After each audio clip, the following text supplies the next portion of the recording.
હવે ભગવાન રામદેવજી અવતાર ધારણ કરીને લગભગ 32 વર્ષનો સમયગાળો થઈ ગયો છે ને હવે જે તેમને તેમના અવતારમાં જે લીલા કરવાની હતી, જે કાર્ય કરવાનું હતું એ કાર્ય પૂરું થઈ ગયું. એટલે રામદેવજીએ વિચાર કરીને પિતા અજમલજીને માતા મેનળજીને વાત કરી કે અજમલજી, મારે હવે મારા ધામમાં જવાનો સમય થઈ ગયો છે, માટે મને રજા આપો. એટલે અજમલજીને માતા મેનળજી ખૂબ દુઃખી થયા. ઘણું કીધું, ઘણું કહ્યું કે હજી તારો પુત્ર, પિતા પહેલો પુત્ર ભગવાને અજમલજીને કહ્યું કે અજમલજી, તું જાણે છે જે મારે જે કાર્ય કરવાનું હતું એ પુત્ર તરીકે મેં જે કાર્ય હવે પૂરું થઈ ગયું છે અને હવે હું વધુ સમય ટકી શકું તેમ નથી.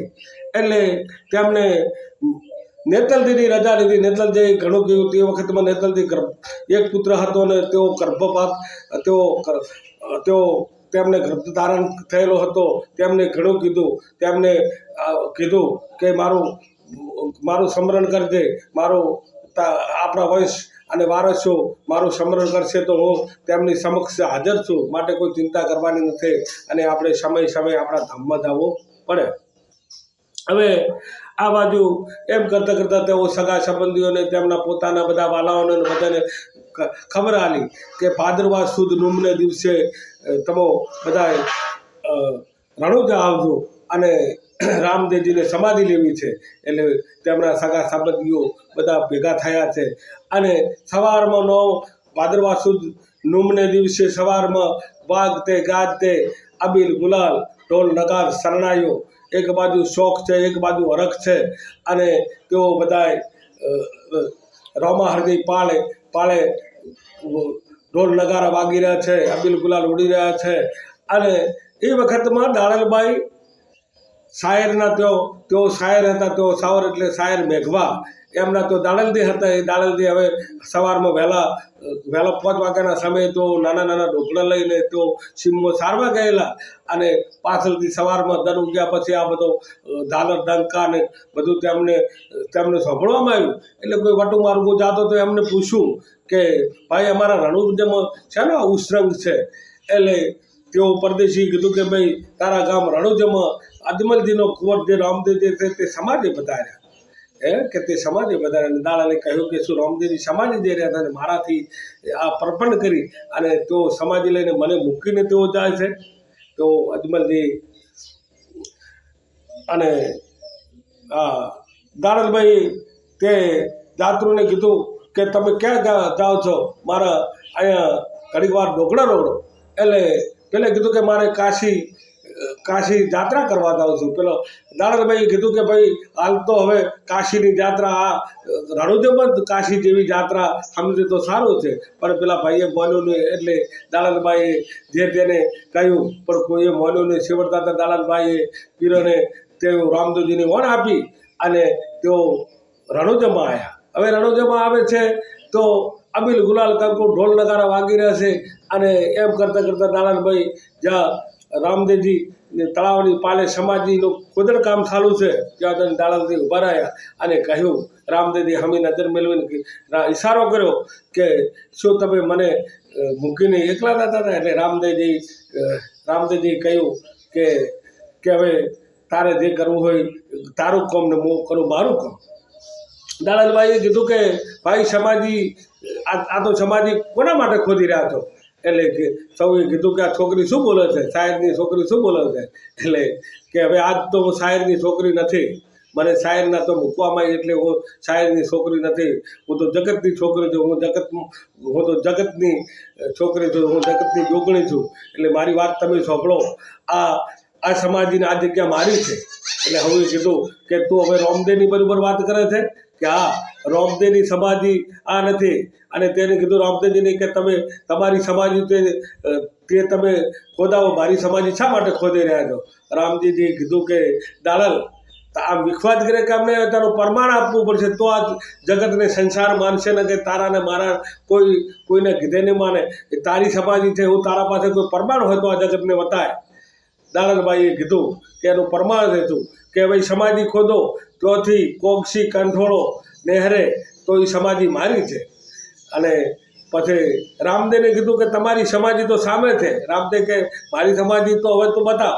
તો રામદેવજી કીધું કે આ દાણંદભાઈ કીધું કે પેલી આ જગ્યાએ સમાધિ ખોદો. તો જગતે કીધું કે ભાઈ રામદેવજીની સમાધિનું શું નિશાન? તો કે કોક દોતીઓ દર્પણ આ નહેરે તો રામદેવજીની સમાધિ છે અને આ સમાધિ મારી છે.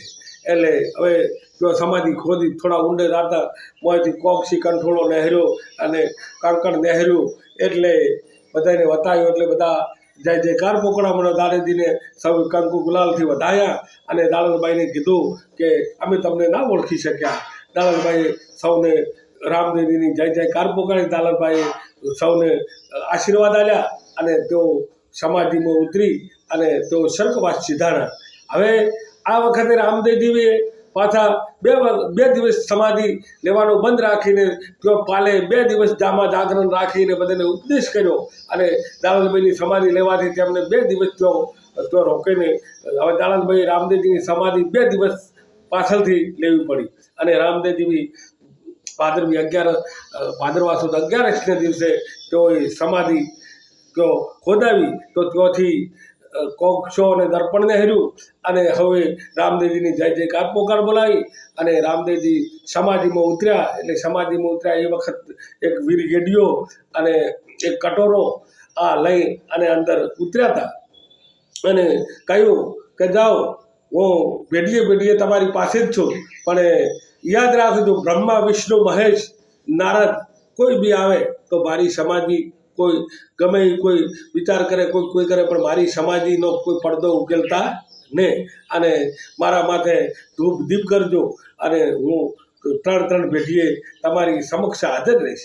આવું મેં અજમલજીનું વચન ને અજમલજીની ભક્તિથી ભગવાન પ્રાપ્ત થઈને વચન આપેલું. એટલે હવે દાણંદભાઈ અને રામદેવજીની સમાધિ પૂરી થઈ ગઈ છે. એટલે જ્યારે રામદેવજીના લગ્ન હતા ત્યારે તેમના માસ્ય દીકરા હતા. તેઓ સોખલા કરીને ગામ છે તો તેમની માસીનો દીકરો અરઘુજી. આ અરઘુજી હતા ને તે વખતમાં તેમના લગ્નમાં આવેલા.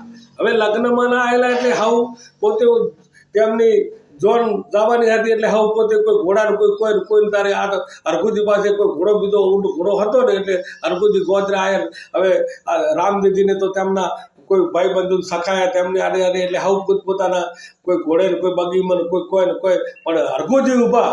એટલે રામદેવજી કહે ભાઈ કેમ તું ઊભો છે? તું કોઈ વાહનમાં બેસી જાય ને એટલે કે હું મારે કયો છે વાસણ? એટલે એક ભાજેલું ગાડલું પડ્યું હતું.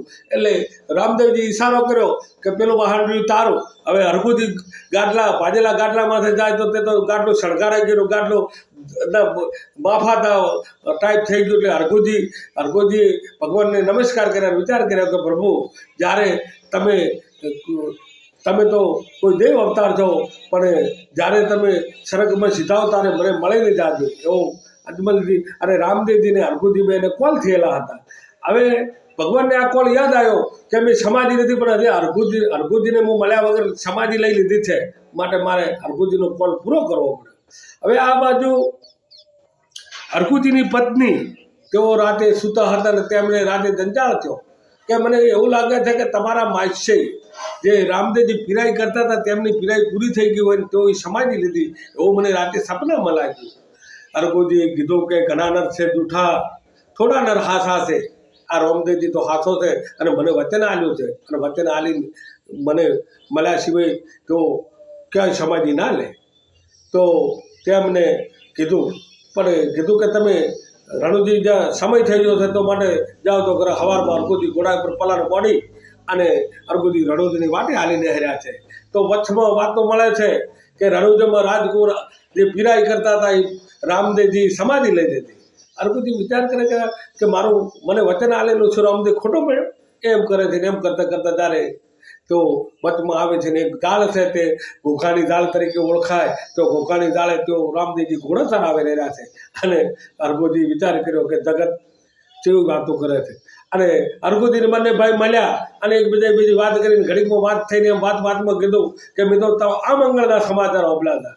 રામદેવજી કીધું કે આ તો જગત છે, જગત વાત કરે ભલે ને વાત કરે, આપણે મળ્યા તો સાચા, આપણે મળ્યા આપણા કોલ પૂરા. એટલે હવે હરકુજીને બે વાતો કરી અને કીધું કે આ અમે ઘોડોમાં લાવું છું અને લો આ કટોરો અને આ જેડીઓ અને આ વસ્તુ છે એ તમે પાસે રાખો ને આપણે હાલો રણુજા જઈએ અને આમાં આ કટોરો માતા મિંદળ દેનો છે અને આ કટોરો વીર ગેડીઓ વિરમ દેનો છે. આ એમ કરીને બંને ભાઈ મળ્યા, બંને ભાઈ સાથે આવ્યા અને રામદેવજી વિચાર કર્યો કે હવે મારે હરકુજીને મળવાનો કોલ પૂરો થઈ ગયો, પણ હવે મારે હરકુજીને કોપ કરીને મારે હરકુજીથી વિખૂટું પડવું પડે. એટલે બંને ભાઈ રામદેવજી કીધું કે આપણે બંને ભાઈ ઘણા મળ્યા, તમે તમારી પાસે ઘોડો સારો છે, મારી પાસે ઘોડો સારો છે, ચાલો આપણે બંને ભાઈ ઘોડા વાદોડીએ. હરકુજી કીધું કે ચલો તમારી ઈચ્છા. તો બંને ભાઈ બરોબર રણમાં લઈને ઘોડા લઈને બંને ભાઈ હાલ છે અને બે ઘોડા બરોબર હારે હલકાર્યા. તો બે ઘોડાની બાકો છોડી મૂકી, એકબીજાનો ઘોડો જોતમાં હરકુજીનો ઘોડો ધરતી ઉપર અને રોમજીનો ઘોડો ધરતી આસમાન, હરકુજીનો ઘોડો ધરતી ઉપર હાલ્યો અને રોમજીનો ઘોડો આકાશ માર્ગે તેની સરકી સીધાઈ ગયો. હવે થોડા હાકેતા હતા. હરકુજી જોવે છે કોઈ વાટો હરકુર કે હોય કોઈ ઘોડે સવારને દેખ્યો, તો વાટો હરકું કે તો કોઈ ઘોડે સવાર મેં તો દેખ્યો નથી. તો હરકુજી કે આ વાટે મારો બધમ ઘોમાનો. એમ કરતાં કરતાં હરકુજી વિચાર કરે છે કે આટલી બધી ઝડપે ઘોડો. તો એમ કરતાં સડ્યા ઘોડે હરકુજી રણુજામાં આવે છે અને રણુજામાં આવી અને જોવે છે તો આખા રણુજામાં પાણી આવ્યું. કાળા કપડાં પહેરીને પાણી ભરી રહી છે.